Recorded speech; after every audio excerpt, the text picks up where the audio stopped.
우리가 살고 있는 이 세상은 악과 고통이 끊이지 않는 세상입니다. 우리가 매일같이 보는 뉴스를 보면 어떤 소식들이 보도됩니까? 보통 그 뉴스들은 좋은 소식보다는 안 좋은 소식들, 사건, 사고가 대부분입니다. 뉴스라는 말의 어원은 새로운 것들이라는 뜻의 new things라는 말이 합성된 단어라고 합니다. 그런데 뉴스를 보면 이 새로운 소식들이 사건과 사고요, 악과 고통에 관한 내용들이 대부분이라는 사실입니다. 일주일 전에 뉴스에서 영화에서나 나올 법한 이야기가 보도되었습니다. 깜짝 놀랐는데 그 내용은 무엇이냐면 레바논의 무장정파 헤즈볼라를 목표로 한 공격이 있었는데 그 공격은 다름 아닌 소지하고 있던 삐삐가 레바논 전역에서 폭발한 것이었습니다. 아직 그 사건에 대한 조사가 이루어지고 있지만 이스라엘이 그 배후로 지목되고 있습니다. 가지고 있던 핸드폰이 갑자기 폭발한다고 생각해 보십시오. 그런데 그것이 누군가에 의해 계획되어졌고 그것이 일정한 조건이 되어서 폭파 명령을 했을 때 자신의 주머니에서 손에서 터졌다고 생각해 보십시오. 마치 영화에서나 나올 법한 이러한 일이 지금 세상에서 벌어지고 있습니다. 또 어제는 헤즈볼라의 수장이 죽임을 당해서 이제는 이스라엘과 헤즈볼라가 전쟁이 좀 더 악화될 것 같습니다. 이스라엘과 하마스의 전쟁, 그리고 이스라엘과 헤즈볼라의 전쟁, 그리고 이스라엘과 이란과의 전쟁, 이처럼 중동의 불안감이 현재 고조되고 있습니다. 그뿐만이 아닙니다. 러시아와 우크라이나 전쟁도 3년간 지금 계속되고 있습니다. 그리고 우리가 잘 알지 못하지만 세계 이와 같은 분쟁 지역이 총 34곳에 이른다고 합니다. 이 온 세상에 그토록 전쟁이 많이 펼쳐지고 있는데 우리가 이 어려운 때에 더욱더 이 전쟁이 멈추어지길, 하루속히 멈추어지길 함께 기도해야겠습니다. 수많은 사람이 죽어가고 고통을 당하는 전쟁은 어떠한 이유에서든 정당화되거나 지속되어선 안 될 것입니다. 우리도 6.25 전쟁에 그 피해를 겪지 않았습니까? 전쟁으로 인해서 잃은 가족도 있고 또 헤어진 가족도 있고 또 그것으로 인해 피해 입은 수많은 그 피해가 회복되기까지 많은 시간과 노력이 필요했습니다. 온 세상에 그리고 이 한반도 위에 하나님의 그 평화가 임하길 소망하며 그 기도를 우리가 더욱 힘쓰는 우리의 삶이 되길 간절히 소망합니다. 오늘 말씀은 성전에서 백성들을 가르치시는 예수님 앞에 서기관과 바리새인들이 한 음행한 여인을 통해서 예수님을 시험하는 장면입니다. 오늘 1절에서 3절 말씀입니다. 우리 같이 한번 읽겠습니다. 시작. 예수는 감난산으로 가시니라. 아침에 다시 성전으로 들어오시니 백성이 다 나오는지라. 앉으사 그들을 가르치시더니 서기관들과 바리새인들이 음행 중에 잡힌 여자를 끌고 와서 가운데 세우고. 아멘. 예수님이 감난산에 가셨다가 아침에 다시 성전으로 백성들을 가르치시기 위해서 돌아오셨습니다. 우리가 익숙한 지명이죠. 이 감난산은 예수님이 사역을 마치고 쉬기도 하시고 또 기도도 하시던 장소였습니다. 예수님이 그날 밤 그렇게 사역을 마치시고 감난산에 가셨다가 이른 아침 다시 예루살렘 성전을 향해서 오셨습니다. 그랬을 때 많은 백성들이 예수님의 가르침을 듣기 위해 예수님 앞으로 모여들었습니다. 예수님이 지금 그들을 가르치고 계시는데 갑자기 시끄러운 소리가 들려옵니다. 그리고 잠시 후에 서기관과 바리새인들이 예수님 앞에 그리고 백성들 앞에 한 여인을 끌고 와서 세웁니다. 그 여인은 죄인이었는데 어떤 죄를 범했느냐? 음행 중에 잡힌 죄인이었습니다. 음행 중에 잡힌, 곧 현행범으로 잡혀온 여인이었습니다. 가족 외에 또 결혼 생활 이외에 또 다른 관계를 통해서 맺는 것을 우리가 간음이라고 하고 음행이라고 하죠. 이 여인은 지금 어떠한 모습이었을까요? 간음의 현장에서 잡혀왔습니다. 제대로 옷도 걸치지 못했을 수도 있고 또 끌려왔다라는 표현으로 봐서 적극적이든 소극적이든 반항하는 여인을 억지로 끌고 온 것이니 매우 시끄럽고 혼란스러운 상황이었을 것입니다. 머리도 헝클어져 있었을 것이고 눈물과 땀으로 범벅이 되어 있을 수도 있을 것입니다. 은밀하게 아무도 모르게 저지르던 그 간음의 죄가 현장에서 들통나고 성전까지 끌려와 많은 사람 앞에 서게 되었으니 그 여인이 얼마나 부끄러웠겠습니까? 그러면서 그렇게 끌고 온 서기관과 바리새인들이 이렇게 말합니다. 4절에서 5절 말씀입니다. 함께 읽겠습니다. 예수께 말하되 선생이여 이 여자가 간음하다가 현장에서 잡혔나이다. 모세는 율법에 이러한 여자를 돌로 치라 명하였거니와 선생은 어떻게 말하겠나이까. 아멘. 지금 간음하다가 현장에서 현행범으로 잡혀왔는데 모세가 가르쳐준 율법에는 그러한 간음한 사람들을 돌로 쳐서 죽이라고 명령했는데 선생님은 예수님 당신은 어떻게 말하시겠습니까? 라고 그들이 지금 예수님께 질문합니다.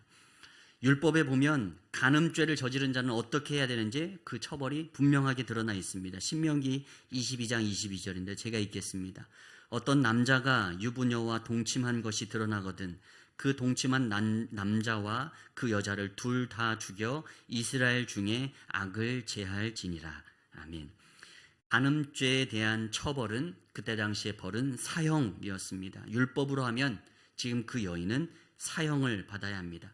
그 동침한 남자와 여자 모두 사형입니다. 현재에도 만약 이런 처벌 규정이 있었다면 아무도 간음을 저지르지 않았을 것 같습니다. 이런 그 사형에 대한 이야기를 보면서 이 싱가포르 태형 이야기가 생각이 났습니다. 싱가포르엔 아직 태형이 있다라고 하죠. 매로 때리는 태형이 있다고 합니다. 절도, 마약, 성폭행 범죄 등 범법 행위를 저질렀을 때 그 길다란 막대기로 태형 전문 집행인이 훈련받은 사람이 그 태형을 때리는데 그 속도가 약 160km 정도에 되는 속도로 때린다고 합니다. 근데 이게 세 대만 맞아도 살이 다 터져서 누워서 자지 못할 만큼 엎드러져서 자야 될 만큼 굉장히 큰 센 힘으로 전문가가 태형을 하게 되는데 이 태형을 할 때 의사의 입회하에서 그 사람의 생명이 위협되지 않을 정도로 하고 만약 정해진 태형을 다 맞지 못하게 되면 그 중에서 중지시키고 그것을 징역에 추가해서 그의 죄에 대한 대가를 받게 한다고 합니다. 그래서 징역과 더불어서 태형을 줬는데 태형을 다 못 맞았다. 그럼 이 태형 남은 부분을 징역으로 환산해서 더 복무를 해야 되는 거죠. 이렇게 하는 이유, 싱가포르이 아직도 태형을 하는 이유, 그것은 범죄를 예방하는 효과를 얻기 위해서라고 합니다. 이스라엘의 율법에서는 간음죄는 사형이었습니다. 예수님 앞에 끌려온 이 여인의 마음은 지금 어떠한 마음입니까? 사형 선고를 받은 것입니다. 그녀도 알고 있었을 것입니다. 자신이 저지른 죄에 대한 수치심이 있었을 것이고 또 그 죄 때문에 이제 내가 죽게 되었구나 두려웠을 것입니다. 죄를 저지른 사람이 그 마음 가운데 품게 되는 마음 두 가지, 바로 수치심과 두려움입니다. 이것은 죄에 대한 모든 인간의 공통적인 반응입니다. 창세기에 나오는 첫사람 아담과 하와도 죄를 저지르고 이와 같은 반응을 보였습니다. 아담과 하와가 동산 중앙에 있는 나무의 실과를 따먹지 말라고 했는데 따먹었죠. 그리고 자신들이 벌거벗은 것을 깨닫게 되고 부끄러워서 자신의 몸을 나뭇잎으로 가립니다. 수치심입니다. 부끄러운 것을 알고 가리게 됩니다. 그리고 하나님이 두려워서 나무 뒤에 숨습니다. 두려움입니다. 죄는 사람을 부끄럽게 만들고 그 죄에 대한 벌로 인해 두려움에 휩싸이게 됩니다. 지금 예수님 앞에서 그리고 많은 백성들 앞에서 수치심과 두려움 앞에 떨고 있는 이 여인은 오롯이 혼자입니다. 그 누가 이 여인을 도와줄 수 없습니다. 그의 부모도 그의 사랑하는 친구들도 그녀를 도와줄 수 없습니다. 자신의 죄에 대한 이 문제를 홀로 지금 감당해야 합니다. 그런데 그 수치심과 그 두려움이 감당하기 너무 힘든 것이죠. 우리가 이 땅을 살아가며 짊어지게 된 죄의 짐은 이처럼 우리 스스로가 감당해내기 힘들 어려운 문제라는 것입니다. 그 수치심과 두려움은 인간의 힘으로 어찌해 볼 수 없는 무게입니다. 그래서 이 땅 가운데 예수 그리스도께서 오셨습니다. 우리의 죄의 문제를 해결해 주시기 위해서 흠 없는 어린 양이신 예수 그리스도께서 우리의 죄를 대신해서 십자가에 못 박혀 우리의 죄값을 대신 담당해 주셨습니다. 이것을 믿는 자는 우리의 죄가 사함받게 되는 놀라운 은총을 누리게 되는 줄 믿습니다. 이것이 예수님이 우리에게 주시는 기쁨의 좋은 소식입니다. 오늘도 주님 앞에 나아왔습니다. 마치 이 여인처럼 주님 앞에 나았다 생각하시고 주님 앞에 아직도 고백하지 않은 죄, 돌이키지 않은 죄가 있다면 그 죄가 세상에 드러나 부끄러움과 또한 두려움 가운데 휩싸이기 전에 우리가 먼저 하나님 앞에 돌이키는 우리가 되길 간절히 소망합니다. 왜냐하면 예수님이 그 일을 위해 이 땅 가운데 오셨기 때문입니다. 우리가 우리의 죄 가운데서 구원받기 위해 우리는 오늘도 십자가 앞에서 우리의 죄를 주님 앞에 자백해야 할 줄 믿습니다. 그러면 우리의 그 자백한 죄, 그 죄를 주님이 우리 모든 죄를 주홍같이 붉은 죄를 흰 눈과 같이 정결하게 해주신다고 약속해 주셨습니다. 오늘도 십자가 앞에서 그 주홍같이 붉은 죄를 주 앞에 돌아서는 여러분 되시길 간절히 축원합니다. 그런데 오늘 말씀에 이 서기관과 바리새인이 이 여인을 예수님 앞으로 끌고 온 목적, 이유가 있었습니다. 오늘 6절에서 그들의 의도를 분명하게 이렇게 기록합니다. 오늘 6절 말씀입니다. 함께 읽겠습니다. 그들이 이렇게 말함은 고발할 조건을 얻고자 하여 예수를 시험함이러라. 예수께서 몸을 굽히사 손가락으로 땅에 쓰시니. 아멘. 지금 이 여인을 예수님 앞에 데리고 나온 이유는 예수님을 곤란한 상황 가운데 빠뜨리기 위한 올무요 덫이었습니다. 이때 당시 유대 땅은 로마의 식민 지배를 받고 있던 때입니다. 그래서 만약 이 간음의 죄를 저지른 여인을 율법에 따라서 돌로 쳐서 죽여야 한다라고 예수님이 대답을 하게 된다면 사람을 판결하고 죽일 권리가 로마 법에 의해서만 가능한데 만약 율법을 통해서 이 여인을 죽여야 된다라고 예수님이 판결을 내리게 되면, 결정을 내리게 되면 이 로마법, 실정법을 어기게 되는 행동이 되는 것입니다.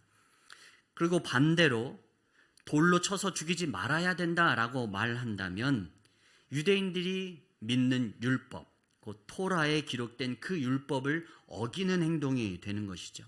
그래서 죽여야 된다, 죽이지 말아야 된다, 가든 부든 어떤 선택을 하든 그 둘 중에 하나를 선택을 하면 예수님은 곤경에 빠지는 그런 상황입니다.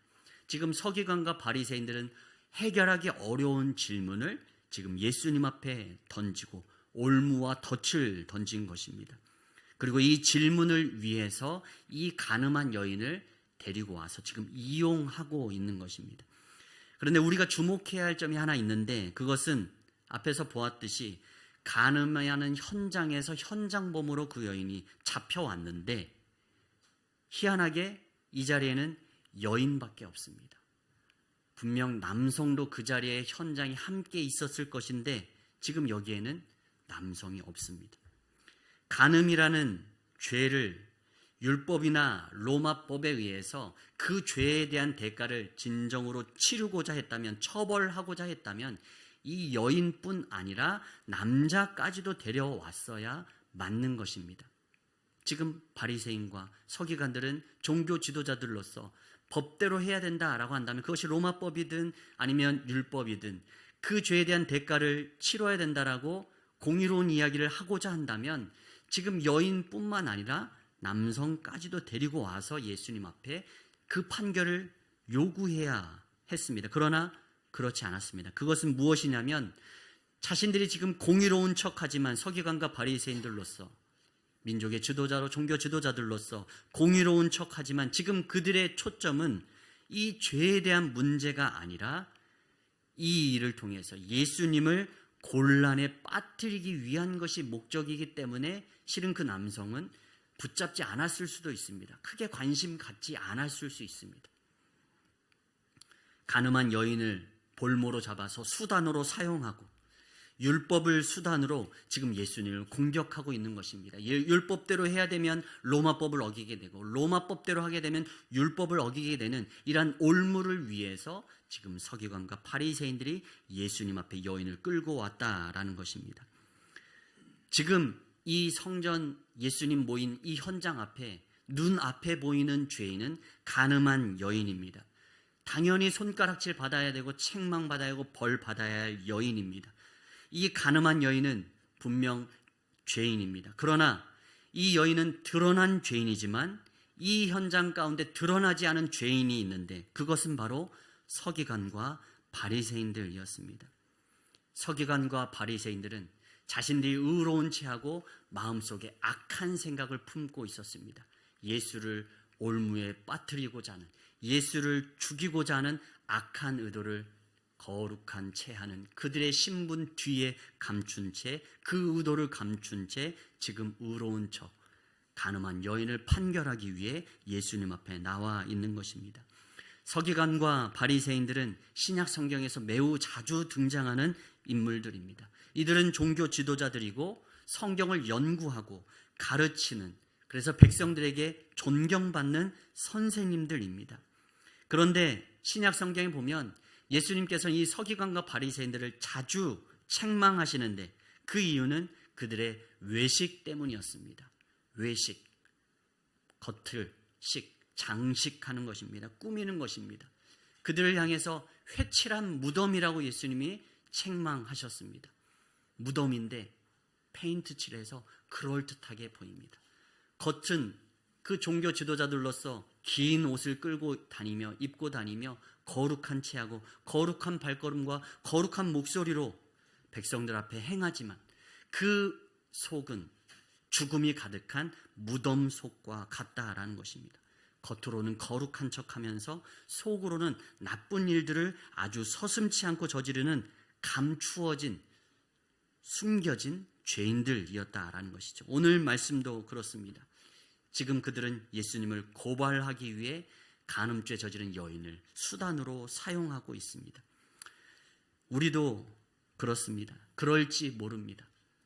이 간음한 여인처럼 드러나 보이는 죄는 많지 않을 수 있습니다. 그러나 서기관과 바리새인처럼 아직 드러나지 않았지만 그 마음속에 품은 악한 의도와 수많은 죄들은 우리 안에 많이 숨겨져 있을 것입니다.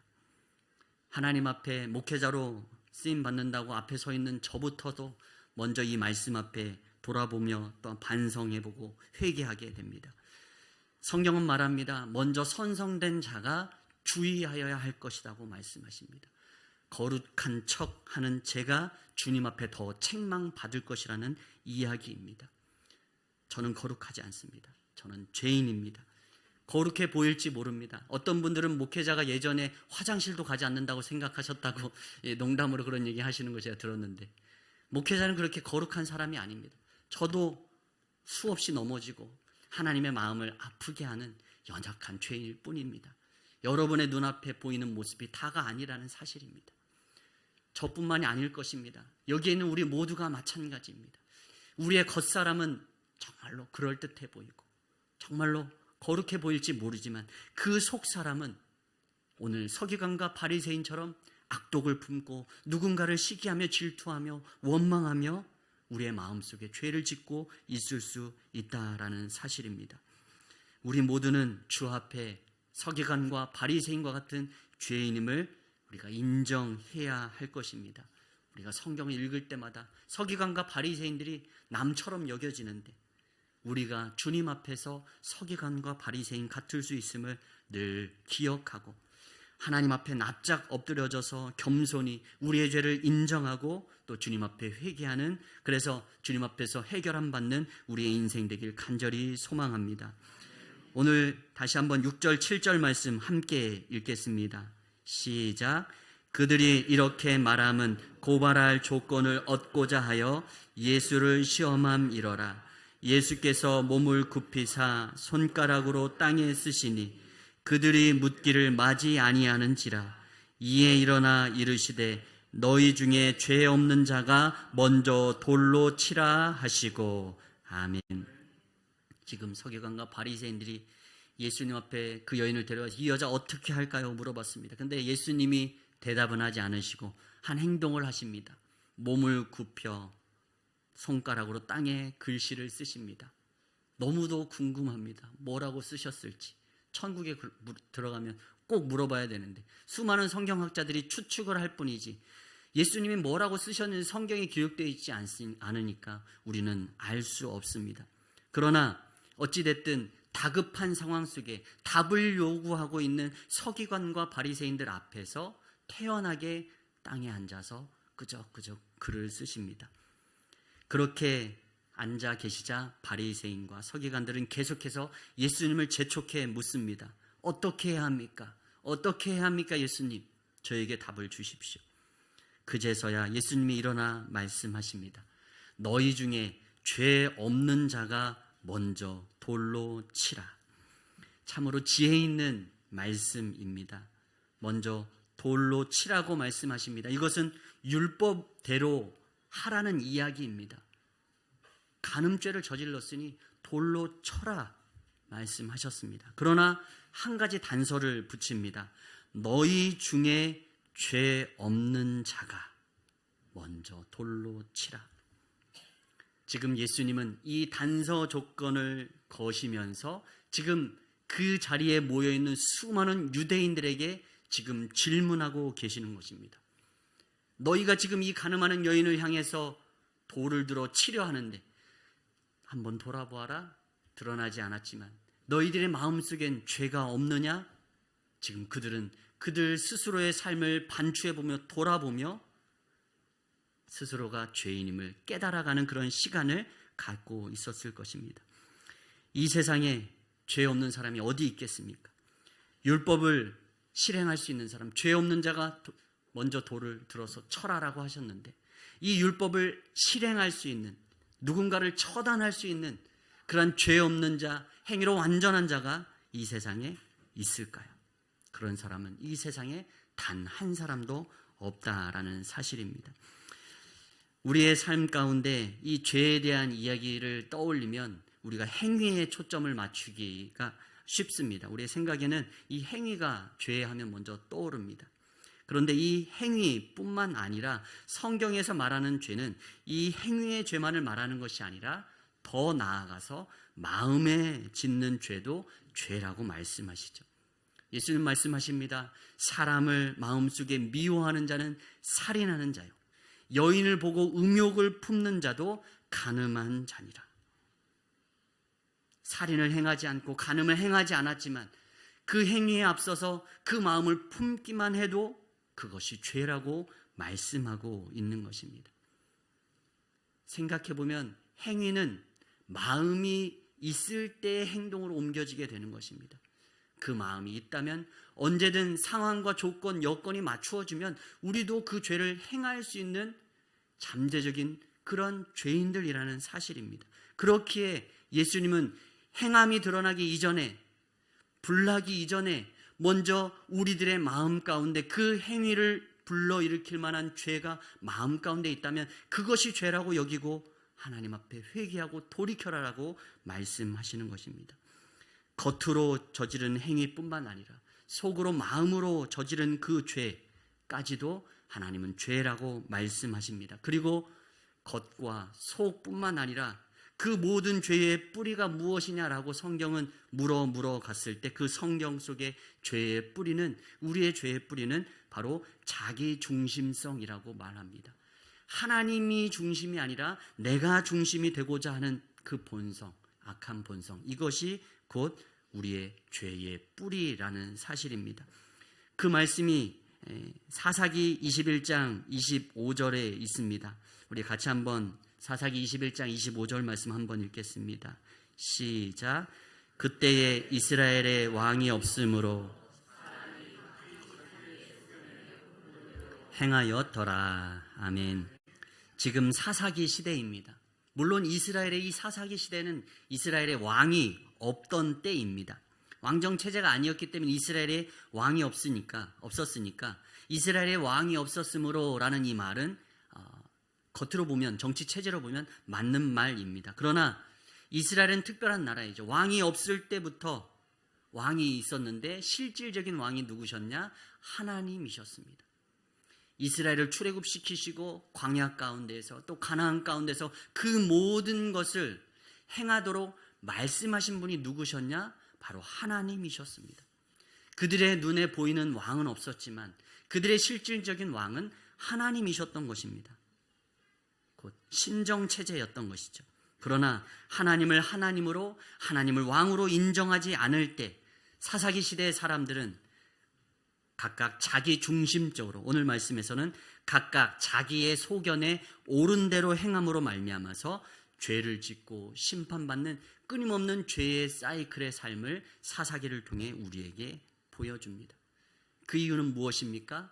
하나님이 왕이셨는데 그 하나님, 왕이신 하나님을 내버리고 각자 자기가 자기 소견에 옳은 대로 행하기 때문에 죄짓고 심판받고 하나님 보낸 사사를 통해 구원받고 다시금 죄를 짓고 이와 같은 죄의 사이클이 사사기에서 반복되었던 것입니다. 왕이셔야 될 하나님, 그 하나님 대신에 내가 그 왕의 자리에 앉았을 때 우리는 죄 가운데 살아가게 되는 것입니다. 그래서 신앙생활의 가장 그 근본이요 핵심은 무엇이냐? 나 중심에서 하나님 중심으로 바꾸는 것입니다.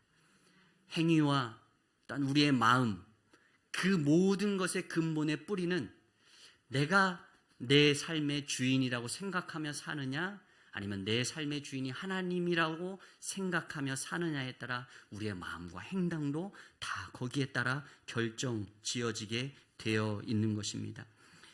여러분 스스로가 죄인임을 인정하며 사시는지 한번 스스로 질문해 보시길 원합니다. 저는 제 인생을 돌아보면 제 인생은 크게 굴곡이 없었습니다. 신앙적으로 보면 목회자의 자녀로 태어났고 평탄하게 자라왔고 또 하나님의 은혜 안에서 지금까지 목회를 잘 감당해 왔습니다. 그러나 겉으로 보일 때는 정말로 그렇게 평탄하게 모태신앙으로 주님 은혜 안에서 지금 이 자리까지 온 것 같아 보이지만 저 또한 내 마음속 중심에 하나님이 주인이라고 온전하게 고백했는가 돌아보면 그렇지 못했다라는 것을 너무도 절실하게 고백하게 됩니다. 내 마음의 중심에 내 뜻대로 내 생각대로 하고자 하는 마음, 그 마음으로 지금까지 걸어왔고 때로는 하나님 중심대로 하려고 했지만 그렇지 못할 때가 더 많았음을 돌아보게 됩니다. 또한 마음으로 짓는 죄, 행위로 짓는 죄 또한 저의 삶 가운데 깊이 있습니다. 이처럼 우리의 삶 가운데 내가 내 중심을 잡고 있으면 아직 문제가 터지진 않았지만 언젠가 터질 것이라는 것을 우리는 늘 기억해야 할 것입니다. 그래서 마음을 살피고 또 우리의 영혼의 중심에 누가 주인인지를 살펴보아야 하는 것입니다. 우리의 삶의 중심에 내가 있는지 하나님이 계신지 우리의 삶의 중심을 돌아보고 반성해보며 온전히 하나님 말씀에 순종하여서 하나님이 내 삶의 주인이라고 고백하며 나아가는 우리가 되길 간절히 소망합니다. 오늘 이어서 8절 9절 말씀입니다. 우리 함께 읽겠습니다. 시작. 다시 몸을 굽혀 손가락으로 땅에 쓰시니 그들이 이 말씀을 듣고 양심의 가책을 느껴 어른으로 시작하여 젊은이까지 하나씩 하나씩 나가고 오직 예수와 그 가운데 섰는 여자만 남았더라. 아멘. 너희 중에 죄 없는 자가 먼저 돌로 치라 말씀하시고 땅에 글씨를 쓰는 순간 알 수 없는 긴장감이 그 안에 형성됐을 것입니다. 죄 없는 자 누구인가? 그러면서 하나하나 그 자리에 있던 사람들 중에 어른으로부터 시작하여서 젊은이까지 하나씩 하나씩 그 자리를 다 떠나갑니다. 재밌습니다. 어른으로부터 시작해서 젊은이에 이르기까지 하나씩 나갔다 기록하고 있습니다. 인생을 살다 보면 수많은 죄를 저지를 일들이 많겠죠. 그렇지 않을 수도 있겠지만 성경은 그렇게 기록합니다. 어른으로부터 시작해서 젊은이까지 하나씩 하나씩 나가고 모두가 죄인임을 깨닫지 못하고 살고 있다가 예수님으로 인해서 하나씩 하나씩 자신의 죄가 깨달아지는 것입니다. 아, 내가 죄인이었지.